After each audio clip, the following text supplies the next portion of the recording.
साथ है तुम्हारा तो सफर लगता हसीन है, जब अकेले थे तो फिक्र बस मंजिल की थी। आज तुम मिल गए हो तो अब मजा रास्तों में आ रहा है। नमस्कार, मैं अभिनय आप सबका अभिनय में इस पे स्वागत करता हूं। कैसे हैं? उम्मीद करता हूं कि अच्छे होंगे और तैयारी भी ठीक चल रही होगी। ऐसा समझ लीजिए कि पेपर के 30 दिन बचे हैं।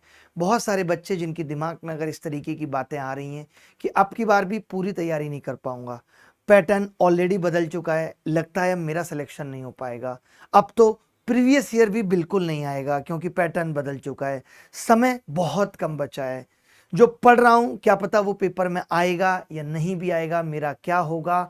आता तो मुझे बहुत कुछ है लेकिन घबराहट बहुत ज्यादा है, क्या मेरा सिलेक्शन इस बार हो पाएगा। इस बार भी मेंस दिया था, पेपर बहुत सरल था लेकिन छोटी छोटी कैलकुलेशन के कारण मेरा इस बार सिलेक्शन नहीं हो पाया। इस बार मैंने कोशिश की थी कि पेपर से एक रात पहले मैं सो जाऊं, बट मैं सो नहीं पाया था और मेरा दिमाग ठीक तरीके से पेपर में काम नहीं कर पाया था। स्टार्टिंग में मैंने रीजनिंग को बहुत वक्त दे दिया था तो मैं मैथ्स को टाइम नहीं दे पाया था और मेरे पहले पेपर में ही नंबर कम हो गए थे। जीएस का पेपर बहुत कठिन था, कहीं इस बार वैसा ही पेपर आ गया तो क्या मेरा फिर से सिलेक्शन होगा या नहीं होगा। मेरी स्पीड बहुत कम है, मैं पूरा पेपर भी सॉल्व कर पाऊंगा या नहीं कर पाऊंगा। पिछली से पिछली बार मेरा स्कूटर ही रास्ते में खराब हो गया था, मैं पेपर के टाइम पे ठीक तरीके से नहीं पहुंचा था। कुछ तो पेपर से पहले ही ऐसे बच्चे होंगे जिनको बुखार आ गया होगा और पेपर में अच्छा परफॉर्म नहीं कर पाए। अगर इस तरीके की बातें आपके दिमाग में आ रही हैं तो बहुत ही सामान्य है। इसका मतलब है कि आपकी तैयारी ठीक चल रही है, आपको अपनी गलतियां याद हैं कि आपने पिछली बार क्या गलती की थी, इस बार आप वो गलती नहीं करने वाले हो। इस बार आप पेपर से एक रात पहले ठीक तरीके से सोने वाले हो, उसके लिए आप पहले से ही 15 दिन पहले से अच्छी आदतें डालना शुरू कर दोगे ताकि पेपर से एक रात पहले आपको नींद आ पाए। जो बच्चे जिनको ऐसी घबराहट हो रही है कि अब 30 दिन में मेरा क्या होगा, तो ऐसा शायद ही कोई बच्चा होगा जो रैंक 1 भी लेकर आएगा, उसके साथ ऐसा नहीं हो रहा होगा। उसके साथ भी ऐसा हो रहा होगा, उसे भी इन्हीं सब समस्याओं का सामना करना पड़ रहा होगा। मैंने भी 5 बार सिलेक्शन लिया है, मेरे साथ भी ऐसा ही होता था। पेपर से एक रात पहले नींद नहीं आ पाती थी, पेपर में बहुत डर लगता था, पेपर से एक महीने पहले लगता था सब कुछ पढ़ा है लेकिन सब कुछ भूल गया हूं, पता ही नहीं चलता था क्या रिवीजन करूं क्या ना करूं। लेकिन उस टाइम पे अभिनय शर्मा जैसे टीचर नहीं थे जो आके 30 दिन पहले बता देते थे कि सब कुछ नॉर्मल है। उस टाइम हमें लगता था मेरे साथ ही हो रहा है। अब तो कम से कम आपके सामने एक टीचर खड़ा है जो ये बता सकता है कि बहुत नॉर्मल बात है, आपको बचे हुए 30 दिन में क्या करना चाहिए, क्या नहीं करना चाहिए, क्या स्ट्रेटेजी बनानी चाहिए। मैं एक चीज कहूंगा कि पेपर से पहले जो भी आपकी स्ट्रेटेजी है कुछ भी नहीं है, बस एक स्मार्ट सा वर्क ये है कि हम किस अनुपात में हर सब्जेक्ट्स को वक्त दे पा रहे हैं। हमारी स्मार्ट वर्क कितना है, हमारी स्ट्रेटेजी सटीक है नहीं, कहीं ऐसा तो नहीं है कि जिस स्ट्रेटेजी से मैं पिछली बार पेपर में फेल हो गया था इस बार भी मैं उसी को कॉपी कर रहा हूं तो फिर इस बार भी फेल हो जाऊंगा। अगर मैं पिछली बार सफल नहीं हो पाया था तो इस बार मैंने कुछ बदलाव किए हैं, जो गलतियां मैंने पहले की थी उनको मैंने सुधारा है। यही स्ट्रेटेजी है कि मैं किस तरीके से रिवीजन और प्रैक्टिस को ठीक तरीके से टाइम एलोकेट कर पा रहा हूं। कितना मुझे रिवीजन करना है, कितनी मुझे प्रैक्टिस करनी है, ये अगर मैं ठीक तरीके से एलोकेट कर पा रहा हूं तो मेरा सिलेक्शन इस बार जरूर होगा। और इस बार एक बात समझनी होगी कि पिछली बार बहुत ज्यादा वैकेंसी थी, इस बार उतनी वैकेंसी नहीं है, तो हमें ये मानकर भी चलना पड़ेगा कि थोड़ी सी कट ऑफ ऊपर रहेगी। ऐसा भी हो सकता है कि पेपर का लेवल थोड़ा बढ़ जाए और कट ऑफ फिर से वहीं रहे या थोड़ी बहुत ही बढ़े। तो हमें इस हिसाब से भी तैयारी करनी है कि पेपर का लेवल थोड़ा बहुत ऊपर नीचे होता है तो भी हम पेपर में अच्छा परफॉर्म कर पाएंगे। बहुत सारे बच्चे जो मोटिवेशन की भूख मांगते रहते हैं, आज मैं आपको बता दूं बड़े बड़े मोटिवेटर फेल हो गए। आज मोटिवेशन की इंडस्ट्री में इतने लोग आ गए, हर छोटा बड़ा आदमी मोटिवेशन फेंक फेंक के मार रहा है। अगर इस दौर में भी किसी के पास मोटिवेशन नहीं है, आज डिप्रेशन मोटिवेशन से है। ऐसे तमाम तरीके के मोटिवेशन आ गए। कोई कहता है मैदान तब तक मत छोड़ो जब तक जीत ना हो। आपको बता दूं गुजरात टाइटन, मुंबई इंडियंस अभी भी मैदान में पड़े हुए हैं, अगले आईपीएल का वेट कर रहे हैं कि अगली बार जीतेंगे तो मैदान छोड़ेंगे। इतना मोटिवेशन यूट्यूब पे बिखरा पड़ा है, शॉर्ट्स में, इंस्टाग्राम में, रील्स में। लेकिन मोटिवेशन, अगर रियल मोटिवेशन की बात करें तो वो एक यही है कि आप अपने जीवन में क्या चाहते हैं, आप अपने आप को कहां पहुंचना चाहते हैं, आपके सपने कहां तक हैं, आपके माँ बाप के सपने कहां तक हैं, आपके माँ बाप की हालात कैसी है, आपके भाई बहनों की उम्मीद आपसे क्या है, आपका प्रेम विवाह इसी बात पे टिका है कि आपकी सरकारी नौकरी लगेगी। आपके लिए सिर्फ यही मोटिवेशन फैक्टर है, आपकी स्ट्रॉन्ग डिजायर कि आप अपने जीवन में पाना क्या चाहते हैं। अब इसके लिए जरूरी क्या क्या चीज है। एक तो मैं कहूंगा आज जो भी बच्चे एसएससी की तैयारी कर रहे हैं, किसी भी एग्जाम की, बहुत डिसऑर्गेनाइज्ड है। उनको पता ही नहीं है कब गणित पढ़ना है, कब जीएस पढ़नी है, कब इंग्लिश पढ़ना है। वो कभी भी कुछ भी पढ़ते रहते हैं। कभी वो लाइब्रेरी में जाके पढ़ते रहते हैं, कभी वो रूम में लेट के पढ़ते रहते हैं, कभी वो बैठ के पढ़ते रहते हैं। कभी उनको लगता है उनको सब आता है, उनको तो कुछ करने की जरूरत ही नहीं है। जो बच्चे एसएससी की दुनिया में 3-4 साल तैयारी करने लगते हैं ना, उनको क्या है, ये लगने लगता है सब कुछ आता है, और होता भी उनसे कुछ नहीं है। तो 70-80% तो लोग मैक्सिमम वही हैं जिनको लगता है सब कुछ आता है, वो कर ही नहीं पाते। तो उन जैसे लोगों के लिए मैं ये कहूंगा कि कोई एक क्लास पकड़ लें यूट्यूब पे, जैसे कि हम इस बार लेकर आ रहे हैं पूरी की पूरी 30 दिन की क्लासेस, हर एक सब्जेक्ट्स की टॉपिक वाइज, हर एक सब्जेक्ट्स के एक्सपर्ट, पूरे पेपर को जो इस बार का पैटर्न बदला है उसको एनालिसिस करते हुए पढ़ाएंगे एसएससी अभिनय में इस चैनल पे। कल से 10 बजे से क्लास स्टार्ट होगी। मेरी क्लास की टाइमिंग रात को 8:30 बजे है। सिर्फ यही बताएंगे कि किस तरीके के सवाल आ सकते हैं ऐसे लोगों के लिए जो कि 2-2, 3-3 साल से तैयारी कर रहे हैं, जिनका डिसिप्लिन एकदम बिगड़ गया है, ना तो पढ़ने का दिल करता है, बस लगता है सब कुछ आता है, और मॉक में भी अच्छे नंबर नहीं आ रहे। सब्जेक्ट्स में क्या पढ़ना है क्या नहीं पढ़ना है ये बहुत जरूरी है, किस सब्जेक्ट्स पे कितना फोकस करना है। मैं एक चीज कहूंगा कि इस बचे हुए 1 महीने में अगर कोई एक सब्जेक्ट है जिसको बिल्कुल नहीं छूना, तो वो है कंप्यूटर, जिसको हम सिर्फ मेंस में पढ़ेंगे। अगर जिन बच्चों की गणित अच्छी है वो सिर्फ गणित को अगर डेली 1 घंटा भी देंगे, तो मुझे लगता है पर्याप्त है कि वो मेरे साथ 20 से 25 मॉक टेस्ट अगर कर लेते हैं तो उतना पर्याप्त है जिनको गणित आती है, जिसमें हम सब कुछ रिवाइज कर लेंगे यूट्यूब चैनल के ऊपर ही। बाकी उनको और सब्जेक्ट्स पढ़ने की जरूरत है। जैसे मैंने स्टार्टिंग में ही कहा कि जीएस का पेपर मुश्किल आया था, जीएस पे ज्यादा फोकस करने की जरूरत है। बहुत सी चीजें ऐसी होंगी जो आपने पहले पढ़ी होंगी, चाहे वो पॉलिटी हो चाहे हिस्ट्री हो, लेकिन हमें पता है कि हम भूल जाते हैं। तो उन सब चीजों को बार बार रिवाइज करने की जरूरत है कि कम से कम ऐसा ना हो कि मैं पॉलिटी में कोई सवाल गलत करके आऊं, क्योंकि पॉलिटी में सवाल गलत करके आने का मतलब है कि मैं कंपटीशन से बाहर हो रहा हूं। अब बात आती है कि हम स्ट्रेटेजी बना लेते हैं, हम सब कुछ कर लेते हैं, लेकिन हम अपनी स्ट्रेटेजी को इंप्लीमेंट नहीं कर पाते। जो हम सोचते हैं, सबको पता है कि सुबह जल्दी जगने से अच्छा होगा, लेकिन फिर भी मैं जल्दी नहीं जग पा रहा। खैर मैं जग पा रहा हूं, पिछले 17 दिन से रोज सुबह 4:30 बजे जगता हूं। तो अगर आपको अपनी स्ट्रेटेजी इंप्लीमेंट करने में दिक्कत आ रही है तो उसके लिए क्या करना होगा, कुछ कुछ एक चीजें हैं। देखिए, पहले बात तो इतना भरा भरा सा फील नहीं करना है, कोई जेल में नहीं है हम कि हम एक जेल में हैं, सुबह टाइम पे एकदम ये करना है, फिर ये करना है, फिर चक्की पीसनी है। ये सब अपने दिमाग से निकाल दीजिए कि आप किसी बंधन में, अगर आपका सिलेक्शन नहीं हुआ तो कोई आपको सूली पे चढ़ा देगा। किसी की भी औकात नहीं है कि आपका सिलेक्शन नहीं हुआ तो आपकी जिंदगी छीन ले। जिंदगी उसके बाद भी रहेगी। जितने लोगों का नहीं भी हुआ है वो भी अपनी लाइफ में बहुत अच्छा कर रहे हैं। आपके सामने बहुत सारे टीचर्स भी हैं जिनका सिलेक्शन नहीं हुआ लेकिन आज लाइफ में बहुत अच्छा कर रहे हैं। ऐसे बहुत सारे लोग हैं जो आईएएस बनना चाहते थे, नहीं बने, उसके बाद जीवन में और ऊंचाइयां छुई। तो ये तो एकदम जब तक ये दिमाग से नहीं निकालेंगे कि मेरा सिलेक्शन नहीं हुआ तो मेरा सब कुछ खत्म हो जाएगा। सब कुछ खत्म तो उसके जाने के बाद भी नहीं हुआ, आज भी मैं जिंदा खड़ा हूं यहां। तो सिर्फ ये लगता है कि ये नहीं हुआ तो हमारा सब कुछ खत्म हो जाएगा, लेकिन ऐसी कोई चीज नहीं है। देखिए, हम हैं तो नौकरी है, छोकरी है। हम ही नहीं है, हम ही अगर खत्म हो जाएंगे, अगर मैं लाख रुपए की नौकरी के लिए ये अपना अरबों खरबों रुपए का जीवन खत्म करने की सोच लूं तो बेकार है ऐसी नौकरी। कहते हैं ना कि तेरी 2 टकिया की नौकरी में मेरा लाखों का सावन जाए, हाय हाय ये मजबूरी, ये मौसम और ये दूरी मुझे पल पल है तड़पाए। तो ये तो समझिए मत कि नौकरी नहीं रहेगी तो जीवन में कुछ नहीं कर पाएंगे। बस मैं ये जरूर कहता हूं कि अगर नौकरी की तैयारी कर रहे हैं तो उसमें 100% एफर्ट डालिए। कहते हैं ना कि कुछ ना कुछ सीखेंगे, आगे बढ़ने की कला आएगी, मेहनत करने की हिम्मत आएगी, मेहनत करना सीखेंगे, मेहनत करने की आदत लगेगी। सिलेक्शन हो ना हो, लेकिन हम अपनी मेहनत में कोई कसर नहीं छोड़ेंगे, दिन रात एक कर देंगे। सबसे पहला तो यही है स्ट्रेटेजी में कि ये नहीं सोचना है कि सिलेक्शन नहीं हुआ तो क्या होगा।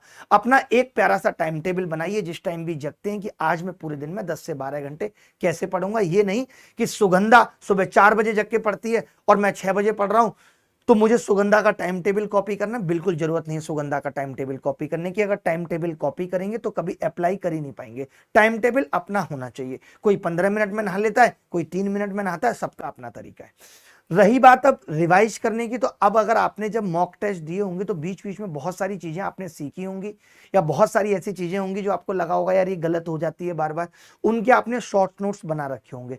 अभी भी अगर आप कोई नई चीजें पढ़ रहे हैं तो उनके बहुत शॉर्ट नोट्स बनाइए ताकि पेपर से पहले आप रिवाइज कर लें। मान लेते हैं एक दिन में आपने 30 ईडीएम फ्रेज पढ़े, उसमें से 2-3 ऐसे आपको मुश्किल लग रहे हैं जो आप बार बार भूल जाते हैं, कंफ्यूजिंग है, तो उनको अपनी डायरी में नोट कर लीजिए। यही एक तरीका है, ठीक है। दूसरों का टाइम टेबल मत कॉपी करिए। जिन लोगों ने एग्जाम निकाला है, हम जैसे लोगों से, उनसे सीखिए कि उन्होंने कैसे पढ़ के निकाला है। बाकी ऐसा नहीं है कि सुबह से शाम तक करना कुछ नहीं है, बस टॉपर्स की स्ट्रेटेजी देखेंगे। पूरे पूरे दिन। आजकल टॉपर्स की स्ट्रेटेजी भी बिकी हुई है, आपको बता देता हूं। तो इससे अच्छा है कि क्यों ना हमने ऑनलाइन में रह के सब कुछ जान लिया कि पढ़ने से सिलेक्शन होगा। सारे सब्जेक्ट्स का ऑलमोस्ट इक्वल वेटेज है, सबको बराबर वक्त देना पड़ेगा। ऐसा नहीं है कि मुझे गणित में मजा आ रहा है तो मैं पूरे दिन गणित पढ़ रहा हूं, मैं इंग्लिश मीडियम से हूं, सीबीएसई बोर्ड से हूं, लव लेटर हमेशा इंग्लिश में लिखती थी तो मुझे इंग्लिश में मजा आ रहा है तो मैं पूरे दिन इंग्लिश पढ़ूंगी। ऐसा बिल्कुल भी नहीं है, ठीक है।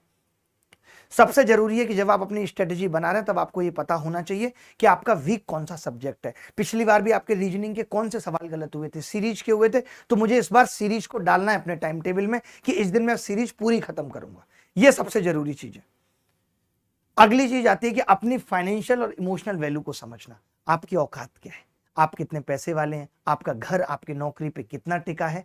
ये सब चीजें जब आपको पता होंगी, अपनी इमोशनल वैल्यू कि मेरा सिलेक्शन नहीं हुआ तो मैं कितना टूट जाऊंगा, अगर ये बातें हमेशा दिमाग में रहेंगी तो तैयारी अपने आप अच्छी चलती रहेगी। सबसे जरूरी चीज है कि खुश भी रहना है, और उसके लिए मैं हमेशा कहता हूं कि योगा मेडिटेशन करते रहना है। जो लोग सुबह 5 बजे जग के, मुझे ही देख लीजिए, मैं आज 4-5 बजे जग रहा हूं सुबह, पूरा दिन मेरा बहुत बेहतरीन बीतता है। सुबह जाता हूं, दौड़ लगाता हूं, पूरा फ्रेशनेस फील होते हैं। जब आप खुश रहते हैं कॉन्फिडेंस आता है। कॉन्फिडेंस जीवन में कहीं भी लेके जा सकता है हमें, हमारी सोच को हमसे मिला सकता है, हमारे सपनों को हमसे मिला सकता है। अपने आप से एक इमोशनल कमिटमेंट करिए कि बेटा अभिनय बहुत हुआ, अब इस बार सिलेक्शन लेके रहना है। इस बार किसी की औकात नहीं होगी कि कोई रिजल्ट के वक्त मुझे या मेरे माँ बाप को ताने दे पाए, वरना जो लड़की जिस पे आप पूरा भरोसा करके बैठे हो वो भी निकल जाएगी। वो भी ये कह जाएगी कि अब तुम मेरे लायक नहीं रहे। मैं समझती थी तुम बड़े इंटेलिजेंट हो, बड़े काबिल हो, ये जीवन बहुत अच्छा बीतेगा साथ में, बट अब मुझे लगता नहीं है। अब हमें लगता है जिंदगी के रास्ते अलग अलग कर लेने चाहिए। अगर वो दिन याद कर लोगे, ये बातें याद कर लोगे, तो अपने आप पढ़ाई में मन लगने लगेगा। अपने आप को बताओ कि जो स्ट्रेटेजी तुमने बनाई है वो 100% तुम्हें सफलता की ओर लेके जाएगी। इससे तुम्हारा फ्यूचर बनेगा। आज बहुत सारे लोगों को देखते हो, कोई मूवी देखने जा रहा है दोस्त, कोई किसी तरीके की फोटो अपलोड कर रहा है, तो तुम्हारा भी मन विचलित होने लगता है। लेकिन नहीं, जिसने भी जीवन में एक अच्छा जीवन बनाना है, एक स्टेबल लाइफ बनानी है, तो उसको अभी करेंटली ये छोटे छोटे फन, छोटी छोटी चीजें अवॉइड करनी पड़ेंगी, त्यागनी पड़ेंगी, मिस करनी पड़ेंगी। वही आदमी जीवन में आगे बढ़ता है। और दोस्तों से उधार लेना, बहुत सारे लोग क्या है कि उधार ले लेके अपने ऊपर टेंशन बढ़ाते रहते हैं। अगर आपके घर से 5,000 रुपये आता है तो 5,000 में खर्चा चलाना सीखिए। अगर 3,000 आता है तो 3,000 में खर्चा चलाना सीखिए। घर वाले जो आपको पैसा भेज रहे हैं वो जिम्मेदारी के लिए भेज रहे हैं, आपके शौक के लिए नहीं भेज रहे। तो अपने शौक के लिए ना ही किसी से उधार लीजिए, ना ही घर वालों पर प्रेशर बनाइए। जब अपना कमाएंगे तो बहुत अच्छा जीवन बिताएंगे, जो चाहिए होगा। अभी से आईफोन की ख्वाहिश मत पालिए, इसी को फॉल्स एक्सपेक्टेशन कहते हैं। जब आप गलत उम्मीदें पाल लेते हैं तो फिर जीवन में दुख अपने आप आने लगता है, और जब दुख आने लगता है तो जीवन में आगे बढ़ना मुश्किल हो जाता है। अगली बात है कि अपनी कमियां पहचानना कि कहां हमारे स्किल में डेफिसिट है। स्किल का मतलब कि मैं कितनी देर कौन सा सब्जेक्ट पढ़ पाता हूं, बैठ पाता हूं कुर्सी पे, नहीं बैठ पाता हूं। नॉलेज में कहां डेफिसिट है, एजुकेशन में कहां डेफिसिट है कि मैं प्लानिंग तो बना लेता हूं, स्ट्रेटेजी तो बना लेता हूं, टाइम टेबल तो बना लेता हूं, लेकिन उसको एग्जीक्यूट ही नहीं कर पाता। बहुत सारे लोग हैं ऐसे, 3 दिन जिम जाएंगे फिर छोड़ देंगे, 4 दिन पढ़ाई करेंगे फिर छोड़ देंगे, मौका उनको देना लेकिन फिर भी नहीं देंगे। तो अगर एजुकेशन में डेफिसिट है तो फिर आप कभी सफल नहीं हो सकते। एजुकेशन सबसे मस्ट है। ये मैं नहीं कह रहा हूं कि 100% एजुकेशन हो पाएगा, लेकिन नहीं, ठीक है, 95%, 96%, 99% कुछ तो होगा।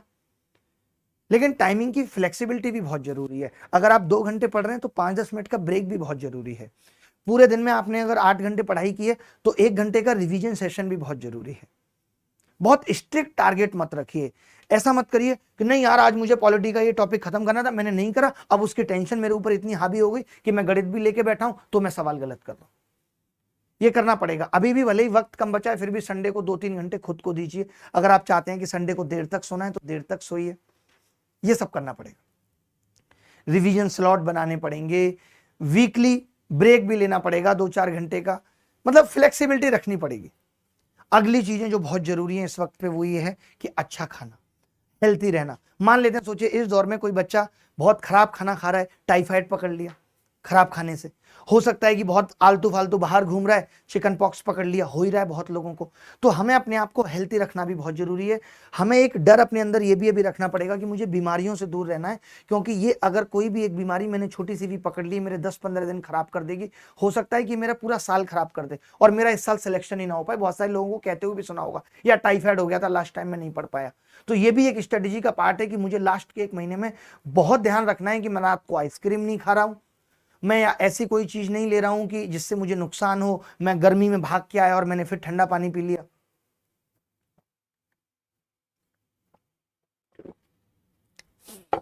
देखिए, जिसके ऊपर नौकरी का डर सवार होता है कि मुझे नौकरी चाहिए चाहिए, वो टाइम भी मैनेज कर लेता है। आप देखते होंगे जब लड़की मिलती है स्टार्टिंग में और हम चाहते हैं कि इसे हर हाल में पालें, वो कभी भी कॉल करके कह देती है यार मिलने का वो सोच रही थी, हाँ ठीक है आ जाओ। वो कह देती है यार चांदनी चौक जाना था एक काम है, ठीक है आ जाओ। हम तुरंत टाइम निकाल लेते हैं, तुरंत टाइम मैनेज कर लेते हैं। जिन चीज़ों में हमारा इंटरेस्ट होता है, जो चीज़ें हमें अति जरूरी लगती हैं, जो चीज़ें हमें लगता है कि इसके बिना जीवन नहीं चल सकता, वो वैसे ही नौकरी भी आपके लिए वही है, सिलेक्शन भी आपके लिए वही है। तो आपको टाइम निकालना पड़ेगा। सिलेक्शन की कीमत अपने दिमाग में इतनी बढ़ा लो कि आपको कभी समय निकालने की सोचनी ना पड़े, समय आपके पास इतना होना चाहिए पढ़ने के लिए। और नेटवर्क मैनेज करना भी इस दौर में बड़ा चैलेंज होता है कि आपके दोस्त बहुत ज्यादा बन जाते हैं, और खास तौर से वो दोस्त बनते हैं जो खुद 2-2 3-3 4 साल से तैयारी कर रहे हैं और सिलेक्शन नहीं हो रहा। अब हम उनसे मना भी नहीं कर पाते क्योंकि तैयारी में सीनियर है, जॉब में नहीं है, सिर्फ तैयारी में सीनियर है, इसी बात का सम्मान है। तो ये भी आपको बहुत ध्यान रखना पड़ेगा कि अंत समय में अपने मोबाइल को जितना हो सके स्विच ऑफ रखें, ताकि लोग आपको बार बार डिस्टर्ब ना करें। एक दोस्त आज यहाँ चलने की कह देगा, कल एक पालिका बाजार चलने की कह देगा, परसों कोई महिला सरोजिनी नगर मार्केट चलने की कह देगी। तो इस तरीके से भी टाइम हमारा बहुत खराब होता है, और एक एक मिनट कीमती है। जिसने वक्त की कीमत नहीं जानी वो जीवन में कुछ कर भी नहीं पाता है। बहुत सारे लोग हैं जो अभी भी रिलेशनशिप इशू में उलझे हुए हैं, उनको भी इस चीज में ध्यान देना है कि लास्ट टाइम जितना हो सके, हो सकता है आपका रिश्ता 2-3 साल पुराना हो गया है, लड़ाई झगड़े बहुत हैं, तो आपको हर दिन इस लड़ाई झगड़े से बचना है, क्योंकि एक दिन का लड़ाई झगड़ा आपके 6-7 दिन आगे के खराब कर देगा। जितनी कोशिश हो सके अपने पार्टनर से भी उतनी दूरी बना के रखें, और कहें कि अभी पेपर पास है, कहीं भी ना। अगर आप ये दिखाएंगे कि पेपर पास है, तो चाहे लड़की हो चाहे लड़का, उसको लगता है अच्छा पेपर हमसे जरूरी हो गया, उसके दिमाग में इस तरीके की बातें आने लगेंगी। तो आपको बताना भी नहीं है, बिना बताए ही ये कोशिश करनी है कि आपकी पढ़ाई इफेक्ट ना हो। और ये ध्यान रखना है कि अभी भी अगर लगातार टेस्ट में पुअर परफॉर्मेंस है तो अपने दिमाग से एकदम निकाल दें कि आपका सिलेक्शन होगा। अभी भी अगर मॉक टेस्ट में 100 से ऊपर नंबर नहीं आ रहे हैं तो उम्मीद छोड़ दें कि सिलेक्शन होगा। बाकी करके देख लें, 1 महीना हम सब लोग आपके लिए पढ़ाई रहे, क्या पता तुक्के में सिलेक्शन हो ही जाए, लेकिन उसके बाद मेंस में तो तैयारी करनी पड़ेगी। मॉक में जहां भी गलती हो रही है, क्यों गलती हो रही है, क्या हो रहा है, क्या सुधार हो सकते हैं, सब कुछ पता है। मेरी ये समझ में नहीं आता कि आप ग्रेजुएट हो चुके हैं, आपको नहीं पता चलता कि आपके मॉक में नंबर कम क्यों आ रहे हैं। आपके नंबर जीएस में कम आ रहे हैं, आपके नंबर रीजनिंग में कम आ रहे हैं, आपके नंबर इंग्लिश में कम आ रहे हैं, जिसमें कम आ रहे हैं क्यों कम आ रहे हैं, सुधारना तो पड़ेगा ना। एक बात जो मैं बार बार कहता हूं, स्लीप हैबिट। अगर आप अपनी नींद की हैबिट को ठीक नहीं करते तो आज नहीं लेकिन आगे आने वाले 4-5 सालों में अलग अलग तरीके की बहुत बीमारियां पकड़ लेंगे। किसी को थायराइड होगा, किसी के विटामिन डी कम हो जाएगी, किसी का कुछ हो जाएगा, क्योंकि एसएससी पेपर सुबह 10 बजे ही लेगी। अगर आप चाहते हैं कि आपका पेपर में दिमाग एकदम फ्रेश फील करे तो अभी से ही टाइम से सोना और जल्दी जगना शुरू कर दीजिए। क्लास स्किप करना, बहुत से लोगों को लगता है कि यार अब क्लास करने में समय खराब हो रहा है। नहीं, कोई मतलब नहीं है क्लास समय खराब होने में। क्लास अगर एक करेंगे उससे डिसिप्लिन बना रहेगा। मैं तो कहता हूं हमारे यहाँ सारे सब्जेक्ट्स की क्लास चल रही है। अगर आपको लगता है कि मैं ज्यादा नहीं, मैं 2 क्लास लूंगा, तो आप 2 क्लास लीजिए। हमारी भी कोशिश होगी कि कोई हंसी मजाक ना हो। मैं भी आऊंगा 8:30 बजे एसएससी अभिनय मैथ्स पे, सीधे 25 सवाल लेके आऊंगा, 25 सवाल खटाक के कराऊंगा और तुरंत निकल जाऊंगा। कोई फालतू बात नहीं होगी, सिर्फ सवाल होंगे। चाहे 500 बच्चे पढ़ेंगे, चाहे 1000 बच्चे पढ़ेंगे, फोकस यही होगा। चाहे 10,000 बच्चे पढ़ेंगे, 10,000 लोग उस वीडियो को देखेंगे, कोशिश यही होगी कि जल्दी से वो सवाल खत्म करें। एक सवाल को करने के मैं 30 सेकंड दूंगा, उसके बाद खुद बताऊंगा। बहुत सारे बच्चे जो अभी भी टाइम वेस्ट कर रहे हैं, अपनी चीजों को टाल रहे हैं, अभी जीएस में ये नहीं पढ़ा वो नहीं पढ़ा, ठीक है कल पढ़ लूंगा, उनका भी सिलेक्शन कभी नहीं होगा। तो ये टालम टोल बंद कर लीजिए। जो करना है अभी करना है, इसी 1 महीने में करना है, और ऐसी प्लानिंग होनी चाहिए कि इस 1 महीने में सब कुछ खत्म भी हो जाए। नहीं हो पा रहा है तो हमारे साथ तैयारी कर लीजिए। पूरे 1 महीने का शेड्यूल आज ही बना लीजिए कि 1 महीने किस किस तरीके से कैसे कैसे पढ़ना है, और फिर उसको वीकली डिवाइड कर दीजिए, और फिर वीक को डेज में डिवाइड करके डेली इतने इतने घंटे पढ़ना है। थोड़ा बहुत जो परसों पढ़ना था वो आज पढ़ लिया, जो आज पढ़ना था वो परसों पढ़ लिया। इस तरीके से मैनेज करिए अपने टाइम को, ठीक है। आज के दौर में जो डिस्ट्रैक्शन है उसको मैनेज करना सबसे जरूरी है। यूट्यूब पे शॉर्ट्स देखने से लेकर के इंस्टाग्राम पे रील्स देखने से तक, फेसबुक पे किसी लड़की को हाय लिखने तक, ये सब चीजें आपको डिस्ट्रैक्ट करती हैं। फेसबुक मार्क जुकरबर्ग आज कहां पहुंचा है, इंस्टाग्राम भी उसने अपना बना लिया, व्हाट्सएप भी आपने अपना बना लिया। आप सिर्फ यहीं पे टाइम पास करते रह गए, हाय हेलो लिखते रह गए, रिप्लाई किसी का मिला किसी का नहीं भी मिला। कोई मतलब नहीं है, उसके बाद जीवन में सिर्फ गिले रह जाएंगे कि यार उस वक्त अगर पढ़ लिया होता तो शायद आज ये दिन ना देखने पड़ते। जिस दिन आपका बच्चा किसी टॉय पे हाथ रख देगा 150 रुपए का होगा और आप नहीं दिला पाएंगे, उस वक्त बड़ा अफसोस होगा कि आज मेरे पास पैसे नहीं है, शायद उस वक्त ठीक तरीके से मेहनत कर ली होती तो जीवन में आज कुछ अचीव कर लिया होता। तो ये तरीके की बातें अगर आपके दिमाग में रहेंगी तो डिस्ट्रैक्शन से अपने आप बचे रहोगे। बाकी मैंने बताया कि ज्यादातर टाइम मोबाइल का डेटा ऑफ रखिए, मोबाइल ऑफ रखिए, और योगा मेडिटेशन मस्ट है। अगर आपको लगता है आपके दिमाग में बहुत विचार आ रहे हैं, आपको बहुत गुस्सा आ रही है, आपका पढ़ाई में ठीक तरीके से मन नहीं लग रहा, आप पढ़ने बैठते हैं मन इधर उधर भागता है, तो योगा मेडिटेशन मस्ट है। सुबह सुबह आधा घंटा योगा मेडिटेशन कर लीजिए कोई वीडियो लगा के यूट्यूब पे, और उसके बाद शाम को आधा घंटे वॉक करके आ जाइए, बल्कि रनिंग करके आ जाइए जिसमें स्वेटिंग हो, जिससे कि आप रात को प्रॉपर सो सकें ताकि पूरा दिन फ्रेश फील करें। बहुत सारे बच्चे सोने के बाद भी फ्रेश फील नहीं करते, पूरे दिन उनको लगता रहता है थका थका सा महसूस हो रहा है।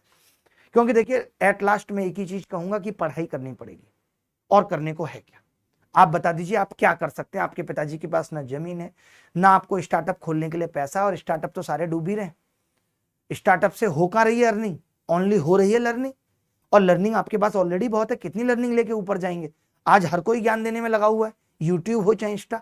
तो भैया पढ़ लो, सरकारी नौकरी ले लो, अपना जीवन बीत जाएगा। पैसे कोई था नहीं है, सरकारी नौकरी जीवन में आगे बढ़ने की सबसे पहली सीढ़ी है, सबसे कीमती वक्त है। इसकी रेस्पेक्ट करोगे, जीवन में सब कुछ मिल जाएगा। क्योंकि कोई यहां तुम्हारे एक्सक्यूज नहीं सुनेगा, यार मैं पढ़ नहीं पाया, ऐसा हो गया इसलिए नहीं पढ़ पाया, लास्ट टाइम वो छोड़ के चलेगी तो नहीं पढ़ पाया, या और बातें आ गई इसलिए नहीं पढ़ पाया, और तमाम तरीके के एक्सक्यूज अगर आप दोगे कोई नहीं सुनेगा, लोग इग्नोर करके निकल जाएंगे, बात खत्म। ठीक है, 4 ही सब्जेक्ट्स हैं, मैथ्स, रीजनिंग, जीएस, इंग्लिश, जिस पे पूरा फोकस रखना है अभी से ही, क्योंकि मेंस में भी यही आने हैं। ऐसा नहीं है कि सिर्फ प्री में ही आने, मेंस में भी यही आने। तो यही स्ट्रेटेजी है कि लास्ट के 30 दिन अपने आप को डिवाइड कर दीजिए। पढ़ना क्या है कंटेंट में वो तो हम कल से बताएंगे, 10 बजे से क्लास लगेगी। पूरे प्रैक्टिस जितने भी सवाल करवा सकते हैं, जो भी चीजें पढ़ा सकते हैं वो सब कुछ करवाएंगे। ठीक है, कोशिश यही है। लगातार बोला मैंने। अब बहुत सारे बच्चे जिन्होंने डिस्क्रिप्शन में गूगल फॉर्म दिया हुआ है, उस किसके लिए भरना है? अच्छा, वो हमने भेज दिया। जो बच्चों ने हमें Q&A भेजे हैं, कुछ एक के सवाल ले लेते हैं, 8-10 के PDF भेज दी। कुछ बच्चों ने सवाल, बहुत सारे बच्चों ने सवाल भेजे हैं, बट मैं कुछ एक बच्चों के ले लेता हूं। सबके सवाल लेना संभव नहीं है, लेकिन कुछ एक के ले लेता हूं। कब भेजेंगे?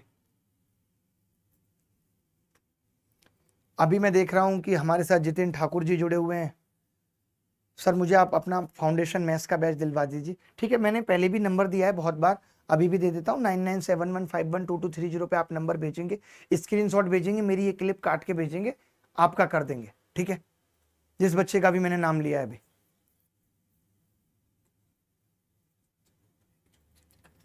हाँ, और हमने व्हाट्सएप डिस्क्रिप्शन में गूगल फॉर्म दिया हुआ है, आप उसमें अपना नंबर डाल देंगे तो एक व्हाट्सएप ग्रुप में बना दूंगा, जिसमें क्या करूंगा कि मैं बच्चों को करीब से मॉनिटर कर पाऊंगा, कौन कितना पढ़ रहा है नहीं पढ़ रहा है, उनको टारगेट्स दे पाऊंगा कि इतना पढ़ना है, ये करना है। ठीक है, तो डिस्क्रिप्शन में हमने गूगल फॉर्म दिया हुआ है।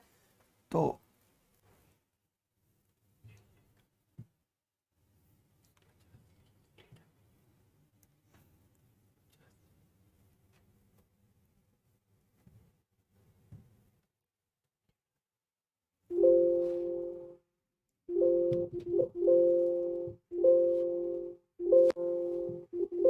पता नहीं क्या, इसीलिए कहता हूँ सारी चीजें पहले से ठीक हो, कोई बात नहीं। सर मुझे प्रॉफिट लॉस में प्रॉब्लम है। देखिए प्रॉफिट लॉस के मैं जब ये प्रैक्टिस कराऊंगा तो बहुत सारी चीजें बताऊंगा, प्रॉफिट लॉस की भी बहुत सारे सवाल कराऊंगा, जो पेपर में इंपॉर्टेंट होंगे वो सब सवाल कराऊंगा। आपको टेंशन लेने की जरूरत नहीं है, आप मुझे मोबाइल पे दिखा दीजिए, बस मोबाइल पे दिखा दीजिए, छोड़ दीजिए, मुझे मोबाइल पे दिखा दीजिए, मोबाइल पे PDF भेज दीजिए व्हाट्सएप पे। जिन भी बच्चों ने सवाल भेजे हैं मैं पढ़ के सुना देता हूँ, किसी का भी जो सवाल है। हाँ, ये कह रहे हैं भाई साहब, इनका नाम नहीं लिखा है इन्होंने। Sir I have a question, how to analyse a mock test. देखिए लास्ट टाइम बचा है, एनालाइज कुछ भी नहीं है। जैसे एक बच्चे ने पूछा कि एनालाइज कैसे करें मॉक को। मान लेते हैं कि आपके 110 नंबर आए मॉक के अंदर। ठीक है, अब आप देखिए कि जो 90 नंबर नहीं आए वो किस सब्जेक्ट्स में नहीं आए। मान लेते हैं आपने रीजनिंग में देखा कि 50 में आपके 40 आए, जबकि रीजनिंग में पूरे आने चाहिए, तो 10 नंबर कहाँ कटे हैं? आपने देखा कि 10 नंबर, अच्छा मेरे को ये वाले बड़े बड़े सवाल जो नए पैटर्न पे आ रहे हैं ये मुझे नहीं आ रहे। तो आपको अगर वो टॉपिक लगता है कि आप किताब से सीख लेंगे तो ठीक है, वरना यूट्यूब पे टाइप करेंगे बेस्ट लिख देंगे पहले, तो किसी ना किसी टीचर की वीडियो आ जाएगी, देख लेंगे, उस टॉपिक को क्लियर कर लेंगे। तो एनालाइज करने का यही तरीका है, कोई और तरीका नहीं है। एक बच्चा क्या लिख रहा है, ये कह रहा है मैथ्स को चैप्टर वाइज कंप्लीट करने पर भी कॉन्सेप्ट बार बार भूल रहे हैं, प्रैक्टिस के टाइम क्वेश्चन ही नहीं बन रहे। सर मैथ्स के लिए मिक्स 25 क्वेश्चन की पीडीएफ दीजिए ना, जिसमें हम टाइमर लगाकर मिक्स क्वेश्चन की सेपरेट सब्जेक्ट की प्रैक्टिस कर सकें। तो कल से वही करने जा रहा हूं, इसीलिए व्हाट्सएप ग्रुप बनाने के लिए भी कहा है कि एक व्हाट्सएप ग्रुप बना देता हूं सब बच्चों का। गूगल फॉर्म दिया हुआ है डिस्क्रिप्शन में, आप नंबर दे दीजिए, वहां पे मैं खुद सवाल भेजूंगा, आपसे बात करूंगा और करीब से मॉनिटर करूंगा। मेरी कोशिश है कि उस ग्रुप में हमारे साथ जितने भी लोग हों उन सबको मैं सिलेक्शन तक पहुंचा पाऊं इस बार। एक बच्चा कह रहा है मैंने सीजीएल 2022 मेंस एग्जाम दिया बट अनफॉर्चुनेटली क्वालिफाई नहीं कर पाया, 1 महीने बाद सीजीएल प्री है, प्लीज कोई एक स्टॉप सॉल्यूशन बताइए जिससे कि इस बार प्री में अच्छे मार्क्स स्कोर कर सकूं। स्टॉप सॉल्यूशन कुछ नहीं है, आप कल पूरे दिन हमारे साथ पढ़ के देखिए। अगर आपको लगता है कि ये चीज, क्योंकि आप एक बार ऑलरेडी पेपर दे चुके हैं, अगर आपको लगता है कि हाँ इससे तो मुझे बहुत फायदा होने वाला है, उसके बाद बात करेंगे। आगे बढ़ते हैं। ये भाई साहब कह रहे हैं सर मैं ज्योमेट्री 2 टाइम पढ़ चुका हूँ, क्लास में आपके साथ लगाने पर क्वेश्चन बन जाते हैं पर ज्योमेट्री के मिक्स क्वेश्चन नहीं लगा पाते, तो ये प्रैक्टिस ही करनी पड़ेगी। ज्योमेट्री में ऐसा नहीं कि आपने ऐसे है ज्योमेट्री जैसे आपने जीपीएस देख लिया, आपको सारे रास्ते पता है, ये करोल बाग का एक ये रास्ता है, एक ये रास्ता है उसके घर तक पहुंचने का, लेकिन जब तक आप अपनी स्कूटी लेके 8-10 चक्कर उसके घर के बाहर के नहीं लगा लेते तब तक आपको रास्ते याद नहीं होते। तो इंप्लीमेंटेशन बहुत जरूरी है। थ्योरम्स पढ़ना तो ऐसे ही कि आपने ऊपर से जीपीएस से देख लिया कौन सी जगह कहाँ पे। तो अगर जितना इंप्लीमेंटेशन करेंगे, जितनी प्रैक्टिस करेंगे, ज्योमेट्री मुश्किल टॉपिक है तो कई बार एक बार करने से नहीं आएगा, 2 बार 3 बार पढ़ने से गारंटी से आ जाएगा। जो मैंने अभी लेटेस्ट ज्योमेट्री पढ़ाई है अभिनय मैथ्स यूट्यूब चैनल जिसपे मैं अभी हूं, अगर आप वो 2 से 3 बार देख लेते हो तो उसके बाद मुझे नहीं लगता कि अलग से कुछ करने की जरूरत है। 1600 लोगों ने हमें लाइक किया है, बहुत अच्छा लग रहा है, पसंद किया है। ये भाई साहब कह रहे हैं नमस्कार गुरुजी, जीके जीएस याद करने का सही तरीका बता दीजिए, याद नहीं हो पाता। देखिए लिंक कर करके याद करेंगे, यही एक तरीका है कि लिंक कर करके याद करें। किसी भी चीज को याद करना है, जैसे धाराबाढ़ से धातु निकलती है तो धैप और धाराबाढ़, धैप और धातु, ऐसे कुछ ना कुछ लिंक करके याद करना पड़ेगा ताकि आप भूलें ना। आगे बढ़ते हैं, वही दिखाइए बस खाली। हाँ गुड आफ्टरनून सर, आपकी मैथ्स प्रीवियस ईयर की प्रैक्टिस की प्लेलिस्ट कहां से मिलेगी? 2023 प्री प्रिपेयर करने के लिए रिक्वेस्ट है। एक मंथ है मेरे पास, 2022 स्कोर 263 बना था, सिलेक्शन नहीं हुआ। देखिए सिर्फ प्रीवियस से प्रैक्टिस पे उतना भरोसा मत करिए, पहले प्रैक्टिस करिए।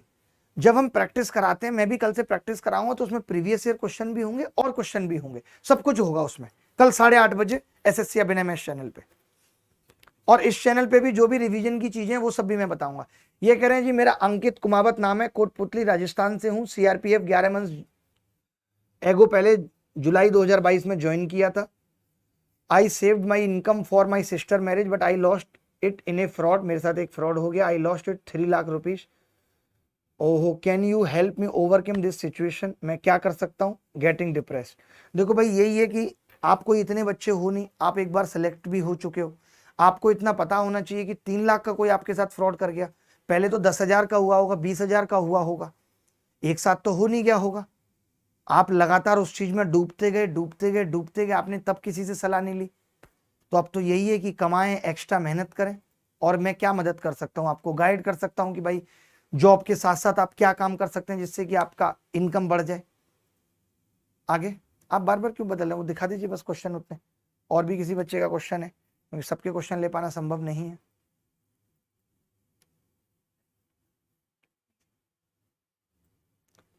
ये कह रहे हैं सर गुड आफ्टरनून सर, आपकी मैथ्स प्रीवियस ईयर की प्रैक्टिस की प्लेलिस्ट कहाँ से मिलेगी? तो मैंने करा दिया इनका, तो नेक्स्ट करिए, नेक्स्ट करते रहिए, नेक्स्ट हो जाता है इसमें, ये एप्पल नहीं है, नेक्स्ट एक बार दबा के नेक्स्ट कर देंगे, होता रहेगा। हाँ, आई एम अनुभव Yadav, I have qualified many exams like UPSC, CDS, IMA, OTA, SSC, CGL, CPO, Haryana clear. भाई जब आपने सारे एग्जाम निकाल दिए फिर दिक्कत क्या है? इन SSC CGL 2018 prelims I score 50 में 50 मैथ्स में, English, but could not make final selection. I am unable to get the same efficiency and same accuracy level. Please suggest something. देखो आपने सारे एग्जाम आधे अधूरे निकाले हैं, ऐसा बहुत बच्चों के साथ होता है कि प्री क्वालिफाई हो गया, मींस नहीं हो रहा। तो इसका मतलब है कि आपकी तैयारी का लेवल अभी उतना ही है कि आप प्री निकाल पाओ। और आप कह रहे हो कि लगातार आप वही कर रहे हो कि आपका प्री लेवल तक हो जा रहा है, यानी कि लगातार आप अपनी तैयारी में कोई इजाफा ही नहीं कर रहे। ऐसा कैसे हो सकता है? इसका मतलब आप मॉक टेस्ट भी लगाते हो तो सिर्फ प्री के लगाए हैं आपने। मेंस के लगाए नहीं, वरना प्री के बाद अगर आपने मेंस के मॉक टेस्ट लगाए होते तो आपको पता चल जाता। आपने यहाँ अपना मैथ्स का स्कोर लिखा है, बट आपने जीएस का नहीं लिखा, रीजनिंग का नहीं लिखा। देखिए अब एसएससी वो नहीं रहा कि आपको मैथ्स बहुत अच्छी आती है मेरी तरह 197.5 लिया है और आपका सिलेक्शन हो गया। ऐसा नहीं हो सकता भाई। अब सारे सब्जेक्ट्स को बराबर वक्त देना पड़ेगा, बराबर मेहनत देनी पड़ेगी। बल्कि जितने भी लड़के इंजीनियर हैं उनको तो जीएस में और ज्यादा टाइम देना पड़ेगा, तब उनका सिलेक्शन हो पाएगा। आगे ये कह रहे हैं शिवम तिवारी खुजराव से बोल रहा हूं, मुझे नींद बहुत आती है, इसका कारण नहीं पता, लेकिन आपसे अनुरोध है कि कुछ तरीका बताइए। जबकि इससे पहले मेरा मध्य प्रदेश पटवारी का पेपर था, उसमें मैं रात को 3 बजे तक पढ़ता था, लेकिन अभी केवल 11 बजे ही नींद आंखों पर आने लगती है। नींद 11 बजे आ रही है अच्छी बात है, लेकिन 11 बजे सो के और सुबह 6 बजे जग के फिर भी पूरे दिन आ रही है, तो आपको जरूरत है कि आप अपना थायराइड चेक कराओ, आप अपना विटामिन डी चेक कराओ। ये 2 वजह हो सकती हैं जिसमें हमें बहुत ज्यादा आलस आता है। क्योंकि 3 बजे जगने के बाद होता क्या है, हमारी जो थायराइड ग्लैंड है वो कंफ्यूज हो जाती है और डिस्टर्ब हो जाती है। उसे पता नहीं है कि कब हार्मोन्स रिलीज करने कब नहीं करने, इसीलिए हमें थायराइड की बीमारी होती है जब हम रात के 3-3 4-4 बजे तक जगते हैं। अभी पता नहीं चलेगा, जब 28-29 साल उम्र होगी तब पता चलेगा। सर CHSL का मेंस देना है इस बार, बट टाइपिंग में एरर बहुत आ रही है, क्या करें? कुछ नहीं, प्रैक्टिस। टाइपिंग में एरर आ रही है तो क्या कर सकते हैं? प्रैक्टिस करें, दोस्तों से बात करें। सबसे अच्छा तरीका है, आज आप आपकी गर्लफ्रेंड है कोई या आपकी महिला मित्र है, तो आप क्या करें, लैपटॉप पे अपना व्हाट्सएप लॉगिन कर लें और उससे जब भी बात करें तो कीबोर्ड से करें। उससे आपका टाइपिंग में इंटरेस्ट भी बना रहेगा और आपको टाइपिंग आ भी जाएगी। ऋचा ने खुद ऐसे ही सीखी है।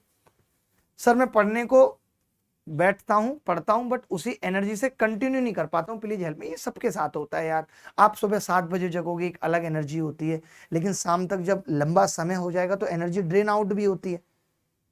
तो अगर नॉर्मली हो रही है तब तो ठीक है, और अगर ऐसा लग रहा है कि नहीं मैं 2 घंटे पढ़ने के बाद ही पागल होने लगता हूं, तो फिर डॉक्टर को दिखाइए, वो कुछ चेकअप लिखेगा, बता देगा क्या बीमारी है, मल्टीविटामिन लिख देगा। आगे सर कॉलेज के कारण टाइम मैनेज नहीं हो पा रहा है, टाइम कैसे मैनेज करें? तो अभी तो जितना पढ़ पा रहे हैं उतना पढ़ें, जब कॉलेज से पास आउट हो जाएंगे तो 3-4-5 महीने डेडिकेशन के साथ दे दीजिएगा एसएससी को, निकल जाएगा एसएससी। बाकी मैं बरेली आ रहा हूँ 14 तारीख को इन्वर्टिस यूनिवर्सिटी में, 14 जून को, 14 यानी कि आज 11-12 तो है ही, 14 तारीख को बरेली मुलाकात होगी आप सबसे। सैटेलाइट स्टेशन पे या फिर MJP रोहिलखंड यूनिवर्सिटी के सामने मैं कुछ देर ठहरूंगा, तो वहां आपसे मुलाकात होगी। ये हो गया, इनके बारे में बता दिया। सर मैं अमरीश राव, मेरा सिलेक्शन इस बार रेलवे में हो गया, बट मुझे एक्साइज और CBI इंस्पेक्टर बनना है। मैं तो रीजनिंग में 20+ स्कोर कर पा रहा हूँ, बट इंग्लिश और GS में स्कोर उतना अच्छा नहीं हो रहा, जिस वजह से मॉक टेस्ट स्कोर 110 से 115 तक ही आ रहा है। फर्स्ट टाइम ही CGL क्लियर करना चाहता हूँ, प्लीज गाइड। भाई आपको बहुत मेहनत करने की जरूरत है, अभी आपको 1 महीने दिन रात पढ़ने की जरूरत है। जो हम कल से सीरीज लेके आ रहे हैं हर सब्जेक्ट्स की, उसको पूरा रट डालो, हो सकता है तुम्हारे 150 नंबर आ जाए इसी बार। सर मेरा सवाल ये है कि पहले दिन तो जोश में आकर बहुत पढ़ लेता हूँ, लेकिन दूसरे दिन से मन नहीं लगता, फिर स्ट्रेस एंजाइटी होने लगती है। शशि रंजन कुमार। अब इसका मतलब तुम्हारे पास कोई पढ़ने की वजह ही नहीं है, तुम्हारा सब कुछ ठीक चल रहा है, घर से पैसे आ रहे हैं, तुम्हें चिंता ही नहीं है। चिंता होती तो तुम पढ़ते। जब तुम्हें दिख जाए कि मेरा जीवन बिना नौकरी के कुछ भी नहीं है, अंधकार है सब कुछ, तो क्यों पढ़ने में मन नहीं लगेगा? इसका मतलब पढ़ाई में इंटरेस्ट नहीं है, कुछ और काम सोचिए। अमूल की दुकान खोल लीजिए, गुप्ता प्रोविजन स्टोर खोल लीजिए, शर्मा मेडिकल स्टोर खोल लीजिए, कुछ और काम करिए, बी फार्मा करके यही कर लीजिए, डॉक्टर लाल पैथ लैब पे नौकरी कर लीजिए, वहां से इंजेक्शन उठाइए, लोगों के घर से खून चूसिए उनका, कुछ ना कुछ काम मिल ही जाएगा। पढ़ने में मन नहीं लग रहा तो बिना पढ़ने में मन लगाने से थोड़ी सिलेक्शन हो जाएगा। जिसका भी सिलेक्शन हुआ है वो दिन रात पढ़ा है, मेहनत की है उसने, पता तक नहीं चलता कब बाल बढ़ जाते हैं, कब बाल उड़ जाते हैं। चलिए मैंने आज बहुत कुछ बातें बताई आपको और बहुत काम की बातें बताई। मैं समझता हूँ कि आप इन्हें अपने जीवन में अप्लाई करें, और सूचना बस यही है कि कल से 30 दिन लगातार मैं आपके सामने, अब चले कुछ तब तो, कल से मैं, हम सब यानी हमारे सारे टीचर, चाहे वो बायोलॉजी, चाहे वो GS, चाहे वो इंग्लिश, किसी भी चीज के हों, एक सीरीज ये लेकर आ रहे हैं जिसमें 30 दिन तक, जैसे पहले भी हम लास्ट 24 डेज लेके आए थे, अगर आपको याद हो तो, लास्ट 24 डेज हम लोग लेके आए थे, याद हो तो, और बच्चों को बहुत फायदा भी हुआ था। डायरेक्ट सवाल आए थे CGL CPO में, GS के भी। तो कल से भी वही है, डायरेक्ट सवाल पेपर में मिलेंगे। तो कल मुलाकात होगी, 30 दिन तक मेरे साथ बने रहना है, हमारी टीम के साथ बने रहना है, पूरी तैयारी होगी, सिर्फ पढ़ाई होगी। कोई भी टीचर अगर आपको लगता है कि कुछ भी पढ़ाई के अलावा कोई और बात करता है, चाहे वो मैं हूं, सीधे आप कंप्लेन कर सकते हैं। 30 दिन दिन रात मेहनत करनी है और एक कर देंगे। पूरी कोशिश होगी कि सारे के सारे सवाल जो हम पढ़ाएं उससे फंस जाएं, ठीक है? तो आज के लिए इतना ही रखते हैं। अगली मुलाकात होगी आपसे कल 8:30 बजे मेरी, बाकी टीम की सुबह 10 बजे। तब तक विदा लेता हूं, ख्याल रखिएगा, खुश रहिएगा।